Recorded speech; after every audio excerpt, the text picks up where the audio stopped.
Dubai ni umwe mu mijyi imaze kwigarurira abatari bake kuri ino si ya rurema. Usanga miliyoni z'abantu buri mwaka zisukiranya muri uyu mujyi kubw'impamvu zitandukanye zirimo ubucuruzi, ubukerarugendo n'ibindi byinshi bitandukanye.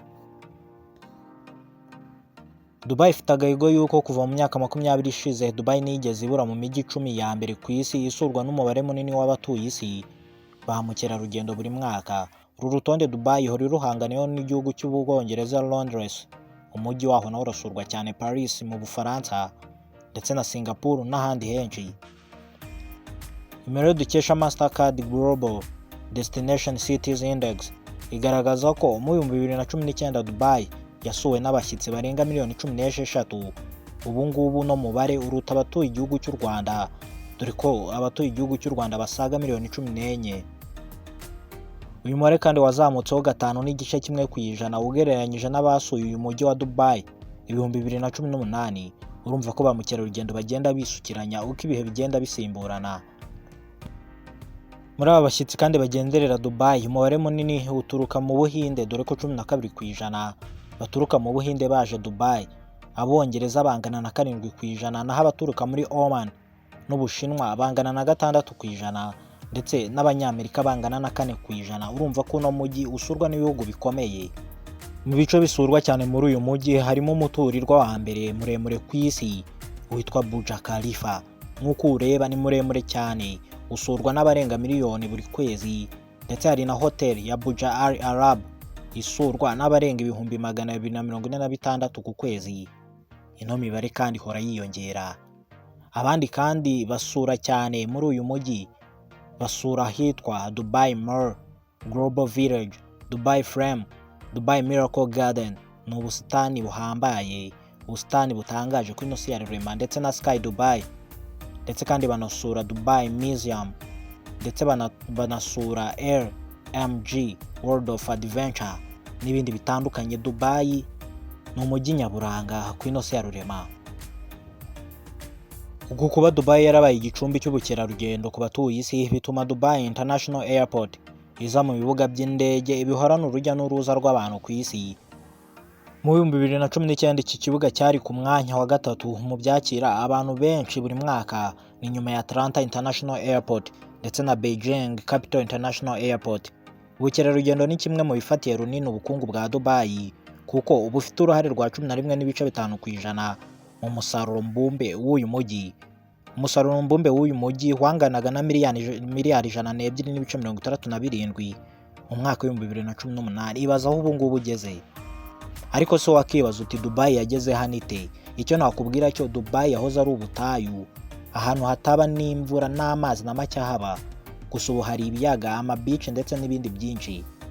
Reka turebere hamwe urugendo rwa Dubai imyaka 60 ishize. Nujye kureba hafi, ese Dubai yageze hano ite? Kuki ari umujyi wa mbere ku isi, umujyi w'igitangaza usurwa n'amahanga menshi?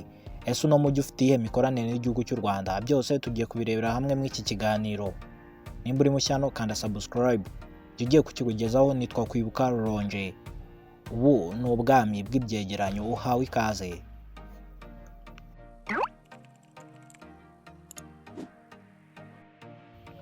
Dubai ni imwe muri Emirates zirindwi zigize Leta Zunze Ubumwe z'Abarabu, ituwe n'abarenga gato miliyoni 3.3, bivuze ko zenda gusatira miliyoni 4.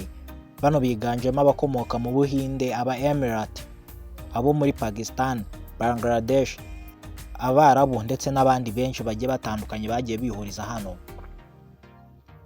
Uyu mujyi kandi wubatse ku buso bwa kilometero kare 3900. Abahatuye benshi biganje mu idini rya Islam. Nubwo uyu mujyi wa Dubai umaze kuba ikimenya bose ku batuye isi ya rurema, mu myaka mike ishize yari ubutayu butuwe n'abantu mbarwa. Abahanga bagaragaza ko Dubai ifite amateka maremare ahera mu mwaka wa 3000 mbere y'ivuka rya Yezu. Muri iki gihe aho Dubai iri bivugwa ko hari igishanga kinini kirimo ibiti byo mu bwoko bwa mangrove.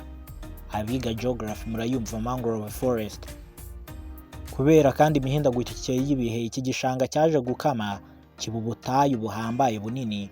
Amateka agaragaza ko ijambo Dubai ryavuzwe bwa mbere mu 1905 mu gitabo cy'ubumenyi bw'isi aribwo Geography, cyanditswe n'Umwarabu Abu Abdul al-Bakir Iki gihe kandi Dubai yari izwi nk'agace gakomeye k'ubucuruzi bw'amasaro, uburobyi n'imirimo yo kubaka ubwato.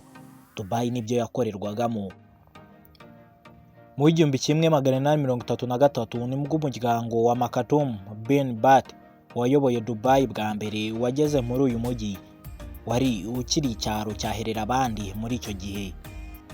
Uyu muryango kandi ukomoka mu bwoko bw'abazwi nka Bani Yas watuye muri aka gace, ndetse Maktoum bin Bat atangaza ko Dubai ihindutse agace kigenga aho kubarizwa kuri Abu Dhabi, dore ko kuri ubu Dubai ari umujyi wigenga itagifatiye kuri Abu Dhabi.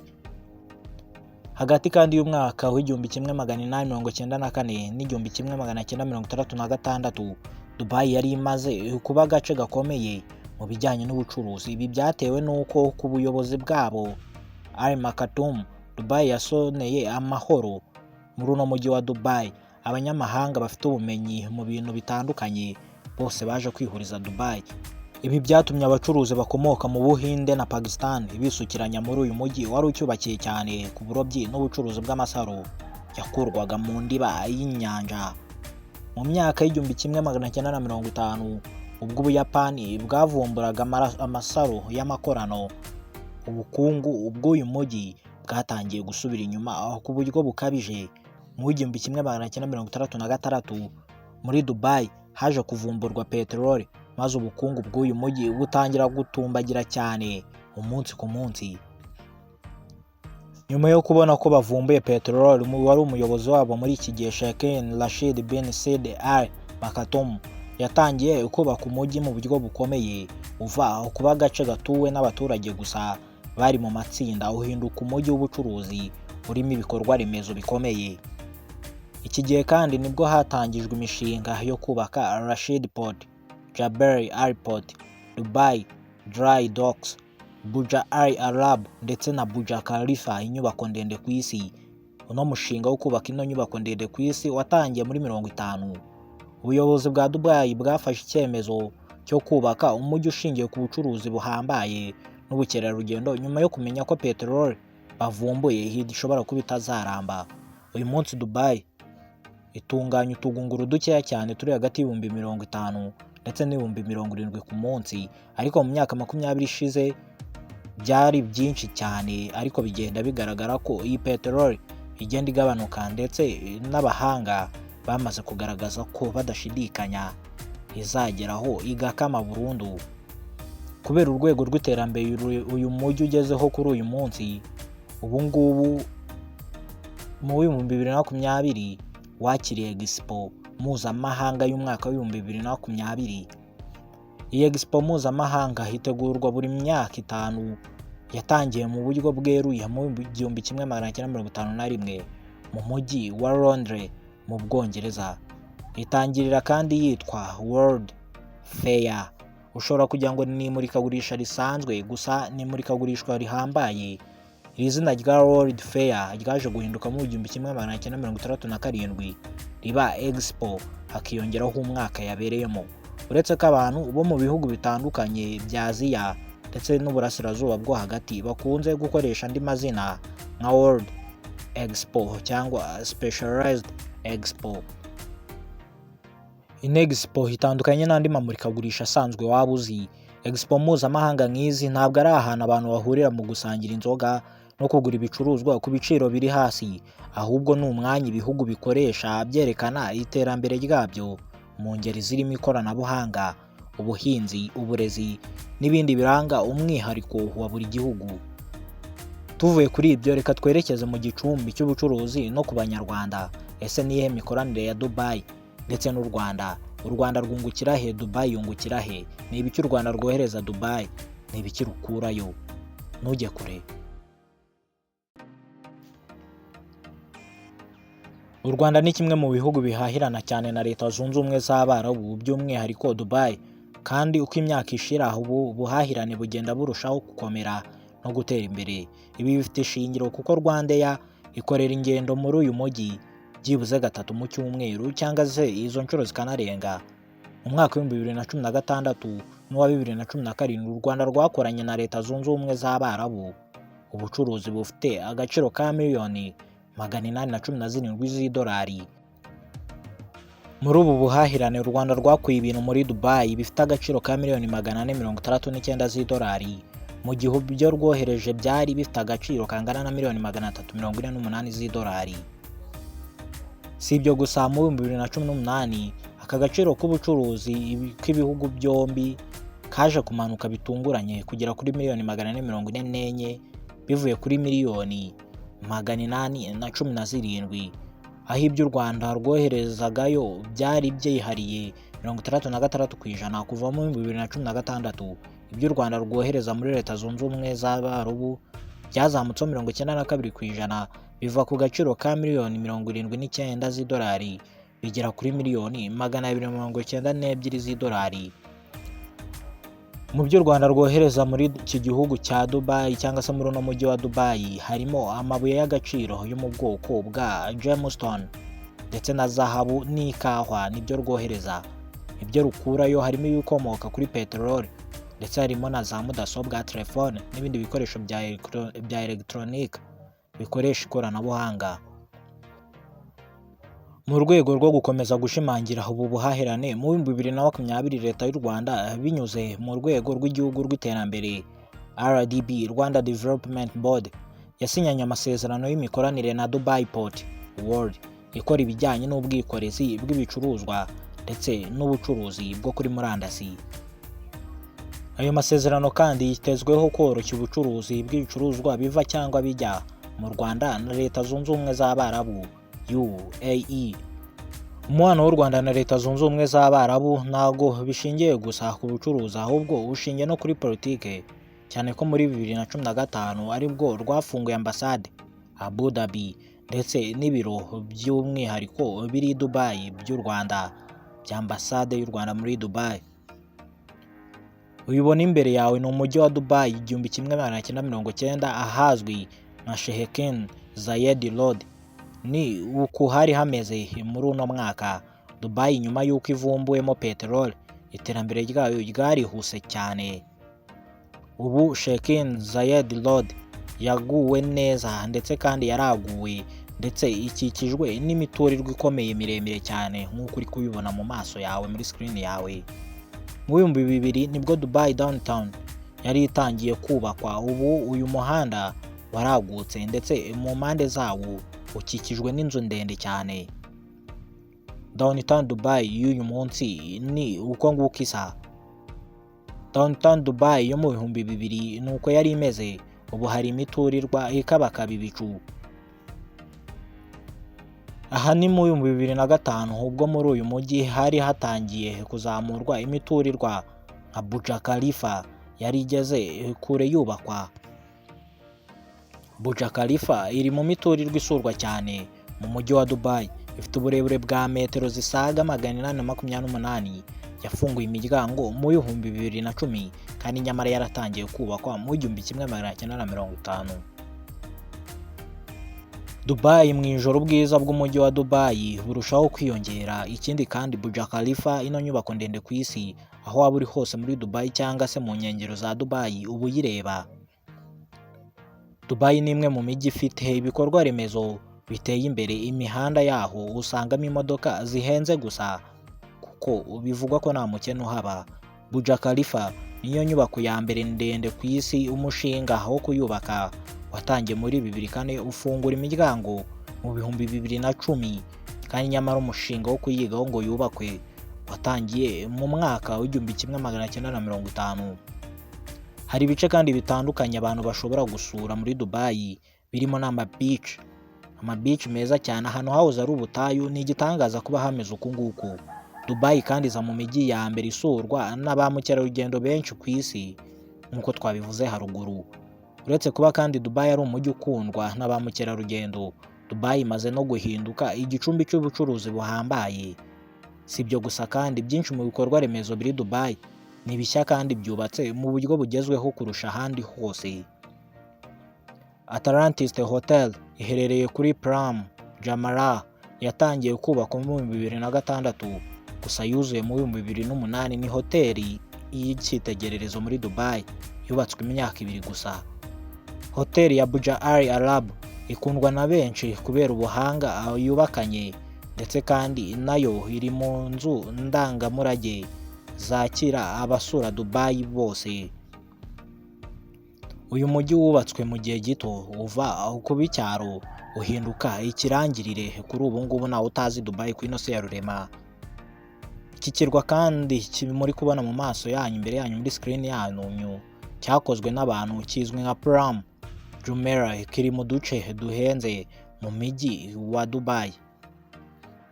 Mu gihe kandi haje igihu, imwe mu miturirwa y'i Dubai irengerwa kubera uburebure bwayo. Ibyo ndakeka mwari mubizi benshi muri mwe. Uno mujyi uratangaje. Uyu mujyi wa Dubai ubarizwamo amahoteli meza menshi ari ku nyanja. Dubai yatangiye gutera imbere ubwo havumburwaga peteroli nk'uko twabivuze haruguru. Uyu mujyi kandi ukunze no kugendererwa n'ibyamamare bitandukanye biturutse i Burayi na za Amerika n'ahandi.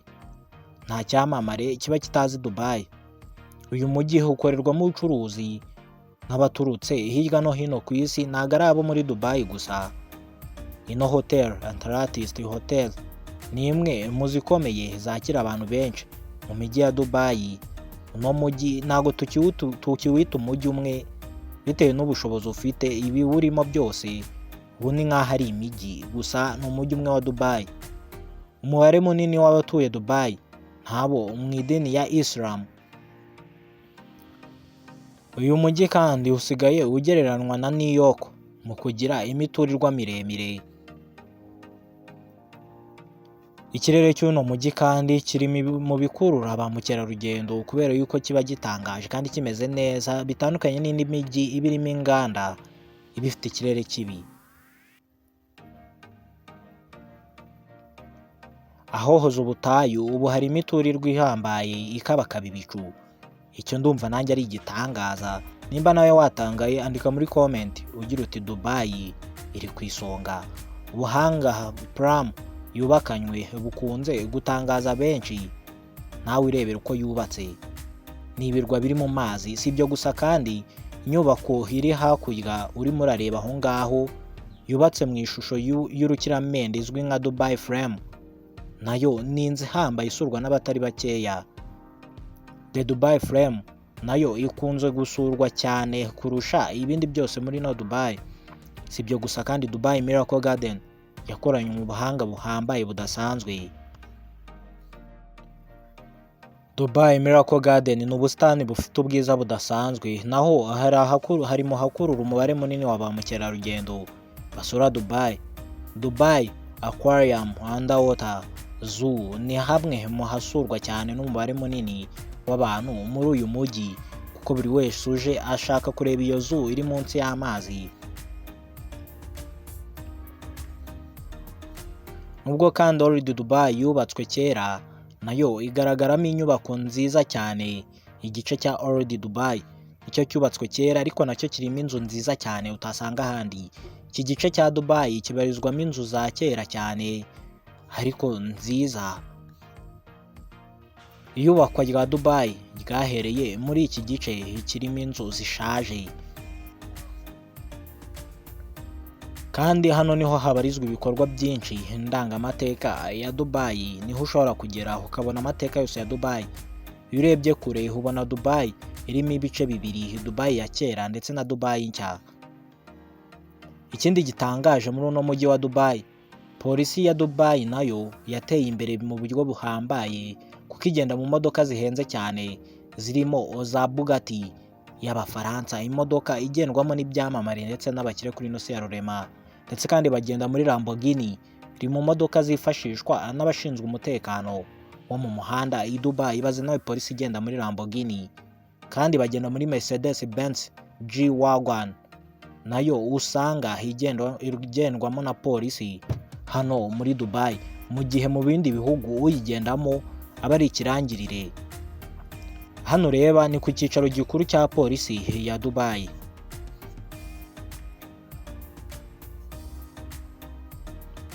Ubutayu bwa Ruby Al Khali bukundwa n'umubare munini w'abasura Dubai. Nabwo ni ubutayu butangaje. Nubwo Dubai yahoze ari ubutayu, ubu ngubu ikaba itakibarirwa mu butayu. Ntabwo bivuze ko ahantu hose ubutayu bwahashize, hari ibice bikiri mu butayu ariko ni bike cyane. Usanga imodoka zihenze arizo zikoreshwa muri ubu butayu zitembereza ba mukerarugendo.